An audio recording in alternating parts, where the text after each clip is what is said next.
A big and serious storm, words of US President Obama as the East Coast prepares for Hurricane Sandy.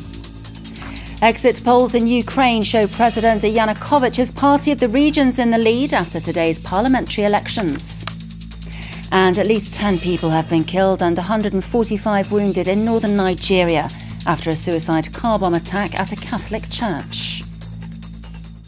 Those are your latest headlines. Hello and welcome to France 24. I'm Louise Hannah. The Mayor of New York, Michael Bloomberg, has ordered the evacuation of 375,000 people at threat from Hurricane Sandy. Let's take you live now to New York, where journalist Karim Labor is standing by. Karim, how are authorities preparing for this? Some breaking news just in the last few minutes. A Milan court has convicted a former Italian Prime Minister Silvio Berlusconi of tax evasion, giving him a 4-year sentence. That's just come down to us in the last few minutes. We will, of course, get you more on that as we get it. Stay tuned to France 24, more coming up. Former Italian Prime Minister Silvio Berlusconi is sentenced to 4 years in prison for tax fraud. We'll have all the very latest for you from our correspondent in Rome in just a few seconds. Those are your latest headlines. Hello and welcome to France 24. I'm Louise Hannah. Italian former Prime Minister Silvio Berlusconi has been found guilty of tax evasion and sentenced to 4 years in prison. Prosecutors say he and 10 other defendants, not all of whom have been found guilty, were behind a scheme to purchase the rights to broadcast US movies on Mr. Berlusconi's private TV networks.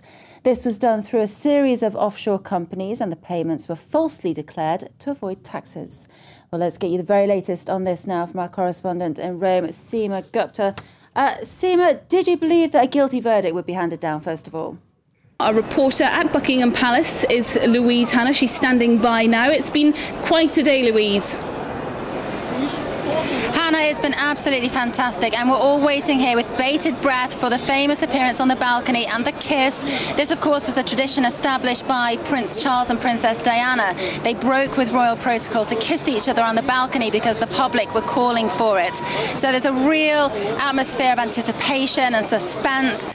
Well, let's just take you back to that interview with Lakhdar Brahimi, a former Algerian foreign minister who's now agreed to replace Kofi Annan as the UN and Arab League's envoy to Syria. Thank you very much for joining us, Mr. Brahimi. It's a pleasure. The first question has to be, where do you believe that you can succeed where your predecessor Kofi Annan failed? I don't know. Well, Mr. Brahimi, we're being told by several UN sources that you delayed taking the job because you wanted a signal of support from the UN Security Council. Is that true? And what was the signal? It's not terribly important. We are going to discuss very, very seriously how they can help. And how do you think you can unite them, Mr. Brahimi? Wait a minute. You know, if they are asking me to do this job.